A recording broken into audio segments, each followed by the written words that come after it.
A very good morning to you all children. So in your last class we read about pronouns and we started the chapter number 15, and since the topics were many and the chapter was lengthy, so what we decided that we will be doing the chapter in two halves. So we have just finished the first half. हमने last वाली class में किया था first half. So we discussed two kinds of pronouns which were personal pronouns and possessive pronouns, which we have already discussed. So today we'll do the rest half, which are demonstrative pronouns, reflexive pronouns and relative pronouns. So ये pronouns के kinds हैं. So I'll just read few sentences so that from the examples it is clear to you. Demonstrative जो word होता है उसका मतलब होता है कुछ show करना, demonstrate करना.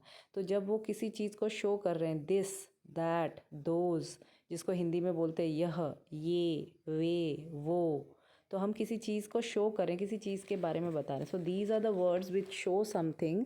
सो these words denotes demonstrative, they are demonstrative pronounce.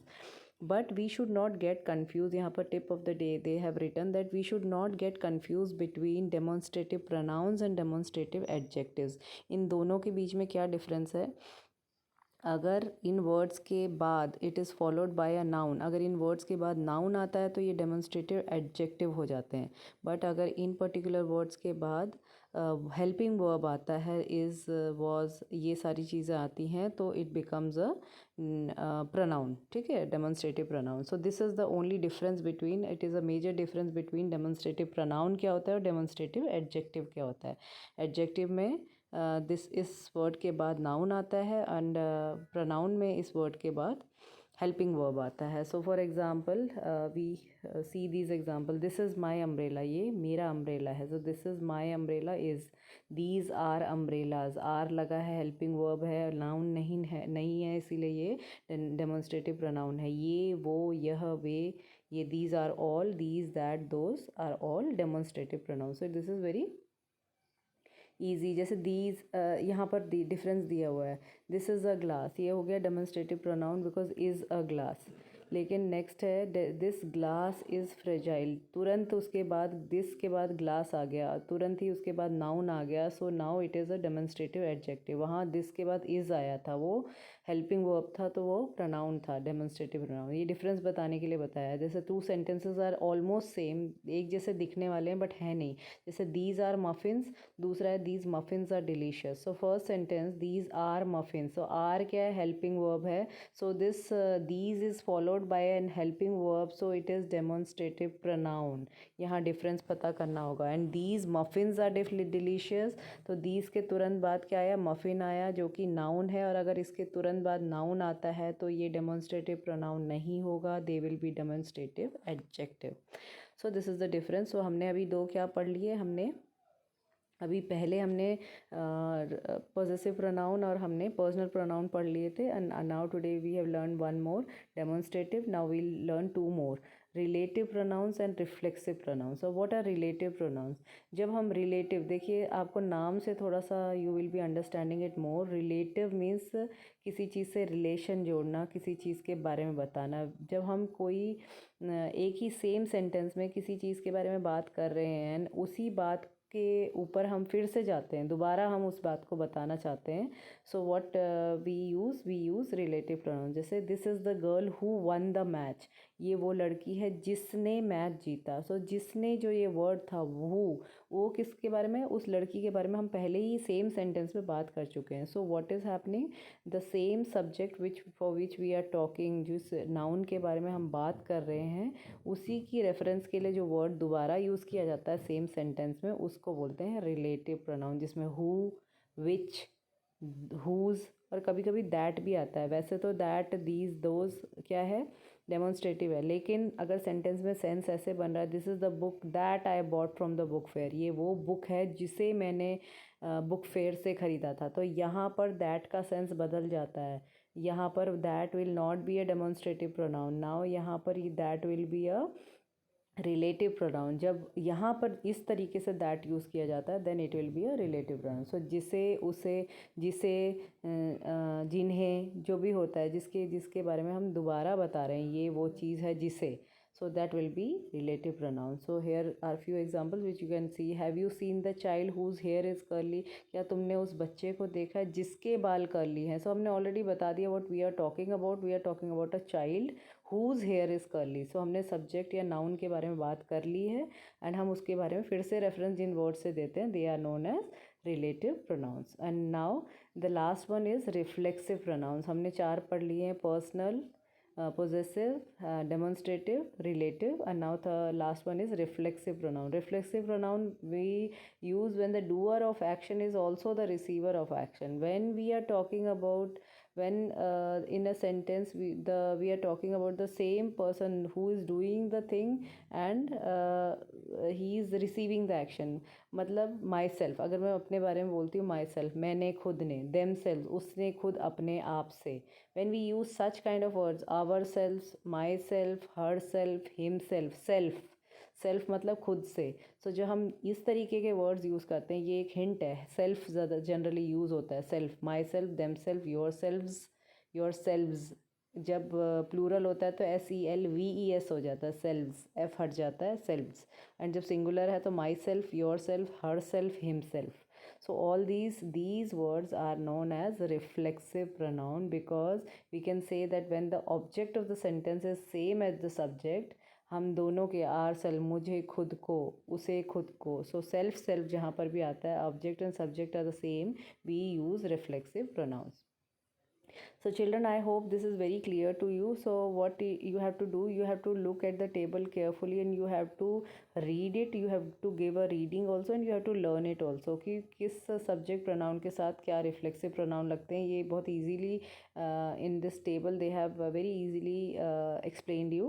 तो ये इसको देख के it will be very easy for you also to learn it. जैसे I है तो अपने लिए हम कौन सा reflexive pronoun लगाएंगे, myself. यू है, अगर सिंगुलर है तो मैंने आपको बताया ना, एफ लगेगा, योर सेल्फ. प्लूरल होगा तो योर सेल्व्स. शी के साथ हर सेल्फ क्योंकि वो जेंडर फेमिनिन है. ही के साथ हिम सेल्फ, इट के साथ इट सेल्फ, दे के साथ themselves because they are plural. We के साथ ourself. So now what we have to do on the basis of these topics, we have to underline the pronouns and tell their kinds. Now this is what this is the summary of all the full chapter. आपको क्या करना है, I'll just show you, I'll just explain you 2-3 sentences and examples only, so that I want you to do it on your own. If anyone has understood the chapter, those who are understanding the concept, they'll be able to do it. So you just have to brainstorm और आपको अपने आप ये कोशिश करनी है. And then later on you can tally with my answers. Tally करना मतलब मिला लेना. जब मैं आपको आंसर्स प्रोवाइड करूँगी आफ्टर अ डे और so that you can tally your answers with my answers. So if there is anything wrong you can just rub your answers and you can write the correct ones. And you have to ask also कि मेरा ये गलत था, इन my opinion मैंने ये सोचा था, but you can discuss it with me कि ये क्यों गलत था. ठीक है. So first is Samarth completes the homework himself. So first sentence is Samarth completes the homework himself. इसमें क्या हमें पता चल रहा है, इसमें कौन सा प्रोनाउन पता चलता है, himself. So himself, that word when we underline, we will underline first the pronoun. So himself we will underline, himself is a reflexive pronoun. Now the next will be, it is a nice poem, did you write it yourself? So yourself is again we will underline yourself and it will be a reflexive. ठीक है. Next is that is a chocolate box. So that के साथ is लगा and that क्या है, that, those, these, ये है, ये क्या होते हैं, they are demonstrative pronoun. So you will underline that and we will write demonstrative pronoun. जैसे कि दिस पेन इज़ माइन. अब यहाँ पर दिस पेन इज़ माइन, यहाँ पर दिस पेन नहीं, दिस को हम अंडरलाइन नहीं करेंगे बिकॉज दिस के बाद डायरेक्टली, देखिए ध्यान देना है, दिस के बाद डायरेक्टली हमारा क्या आ रहा है, पेन आ रहा है जो कि नाउन है. और अगर दिस के बाद पेन आता है सो it is demonstrative adjective, not a pronoun. यहाँ हमें प्रोनाउन अंडरलाइन करना है.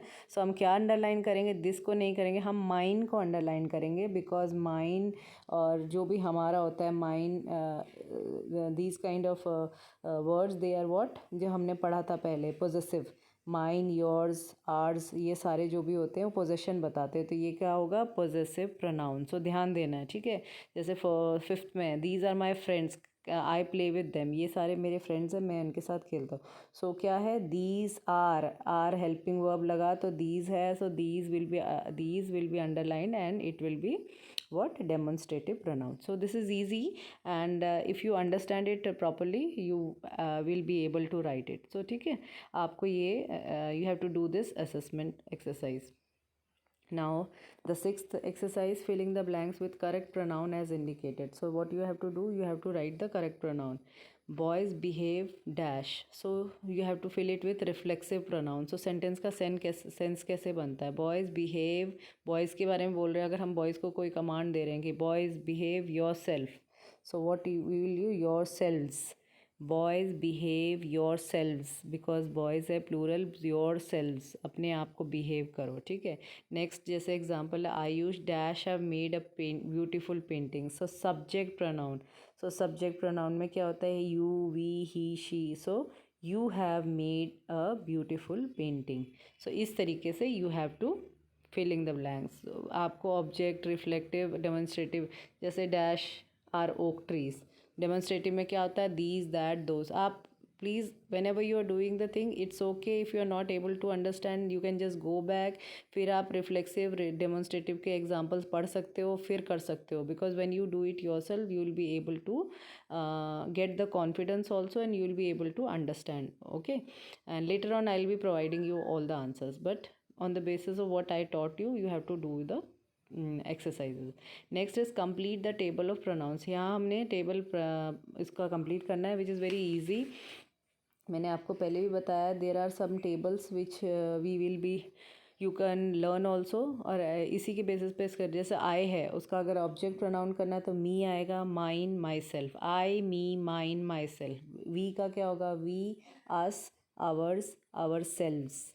ऐसे ही नेक्स्ट है ही का आएगा him, his, himself. So these are the forms. Object में क्या होगा, पोजेसिव में क्या होगा, जैसे शी है, हर, हर्स, हर सेल्फ. इस तरीके से you have to filling the blanks and then you can write it. So error finding, now the last exercise is error finding. So I'll just explain you two examples.